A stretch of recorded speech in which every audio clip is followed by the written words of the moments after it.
Please subscribe Tito Manny Vlog.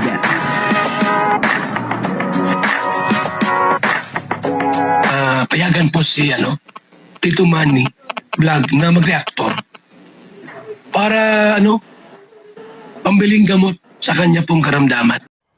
Dumating kaya si Beyonce, kasi pinakahihintay ni Kalinga Pedro. Etong si Beyonce, pagka hindi po dumating si Beyonce, ay talagang wala na. Talagang ibig sabihin ay wala nang EDSI. Pero dumating po si Beyonce. Papanoorin po natin yung video. At dito makikita po natin na talagang dumating si Beyonce. Pero bago po yan, siyempre ako muna bumabati sa inyong lahat ng magandang umaga, magandang tanghali at magandang gabi sa inyong lahat mga kapatid. Kung saan mga kayo ng panig ng mundo naroon ngayon ay mag-iingat kayo palagi at pagpalain kayo ng ating Panginoon. Maraming salamat din po sa patuloy na tumatangkilik sa aking YouTube channel at nanonood sa aking video reaction. Patuloy lang po natin suportahan sila Kuya Bal Santos Matubang, Kalinga Prab at Edna Vlog, Jack Tapia. At syempre yung mga legit na reactor na kasama ko po sa Kalingap. Ganun din po yung mga charity vlogger na Kalinga partner. Ito po yung video na kung saan ay dumating po si Beyonce. Kasi yung po ang pinakahihintay ni Kalinga Pedro. Kasi kung hindi po darating si Beyonce ay wala na. Tapos na ang EDSI. Kaya si Beyonce ay talagang pumunta po siya. Doon po sa pinag-usapan ni Beyonce at saka ni Kalinga Pedro. Ang kabuuan po ng video ito ay mapanood po natin sa YouTube channel ni Kalinga Prab. Ito po yung video, panoorin po natin. Ang kiss nito, iba eh. Andiyan naman yung gusto kong mahabol. Andiyan na! Andiyan na! Andiyan na! Mahabol.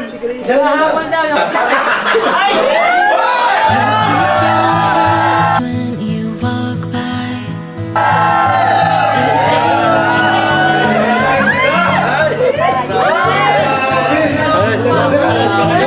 Guys, ito ba yung si Beyonce ba? Ang ganda ni Beyonce, ganda ng buhok, blooming.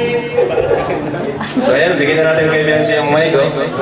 Alam ko may rules kami sa mga babati, may kiss. Kaya, Beyonce, thank you sa pagpunta. Alam mo guys, di ko to sinabihan, di ko siya inimbita. Di ko inimbita si Beyonce, talagang alam lang niya ngayon may event. Then, yun, sinabi ko sa kanya, bahala ka kung pupunta ka. At nandito siya ngayon.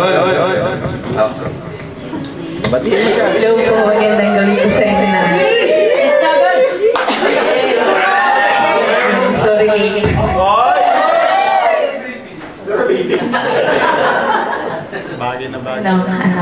Gusto ko lang batiin ka ng happy birthday. Masaya ako kasi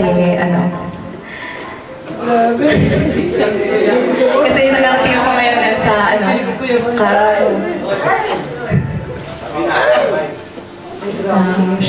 syempre gusto ko mag-thank you kasi lagi ka nagpapasalamat ako sa lahat ng pinagsamahan natin.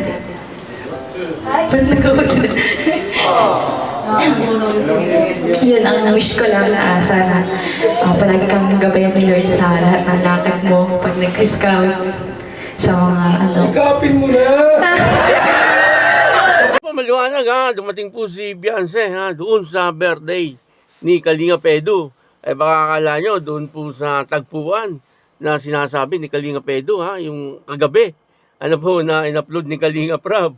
Ang sabi ni Kalinga Pedro ay kung magbago ang isip ay kailangan ay dumating or pumunta si Beyonce doon sa kanilang tagpuan. Iba po yun. Hindi pa po tayo pwedeng mag-reaction doon kasi wala pa pong 48 hours. 48 hours bago kami pwedeng mag-reaction sa mga love team. Itong nare-reaction po natin itong birthday ni Kalinga Pedro na maliwanag na dumating po si Beyonce. Kasi sinabi din po ni Kalinga Prab dito, kapag hindi po dumating si Beyonce, ibig sabihin ay talagang wala ng EDSI. Pero dumating po si Beyonce. Yun ang maganda doon.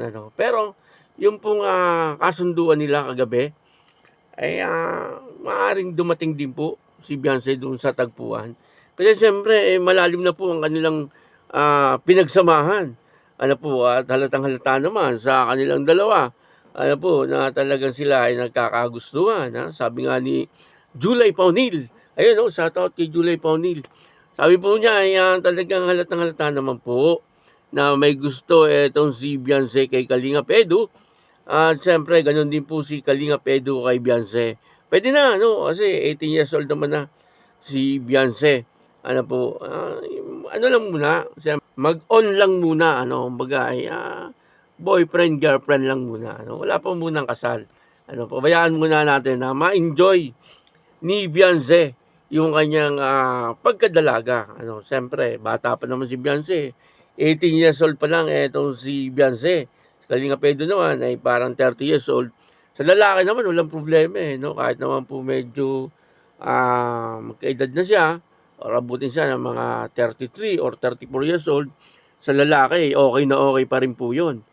Pero pagka babae, ay baka hindi na po pwede yung mga ganyong edad, 35, 34. Kasi yung panganganak ang problema. Siguro, hindi naman po papaabutin na ni Beyonce ng ganyong edad. Siguro, mga 22 years old or 23. Pwede na, depende po yan kay Beyonce. Pero sa ngayon, siyempre, ay napakabata pa po ni Beyonce para sa pag-aasawa. Depende naman po yan sa decision, siyempre, ni Beyonce. Kung papayag po siya, at okay na po, ay wala naman po problema, si Kalinga Edu, naghihintay lang yan. Kasi si Kalinga Edu, gusto na rin po siyempre mag-asawa. Kumbaga yung edad niya ay talagang pwede na, po sa pag-aasawa. Kaya, siyempre, ang hinihintay po natin dito ay yung sagot ni Beyonce. Kaya lang, ay parang nagkaroon ng problema. Yung nga pong upload ni Kalinga Prab kagabi. Parang ayaw na muna magpa-love team ni Beyonce. Parang gano'n, Pero sa tingin ko naman, ito pong dalawa, si Kalinga Edu at Beyonce, ay may pagkakaunawaan na po ito. At siyempre, tahimik lang po yung dalawa At tuloy-tuloy pa rin ang EDSI. Hindi po pwedeng matigil ang EDSI. Kasi siyempre, ay marami siyempre ang talagang malulungkot.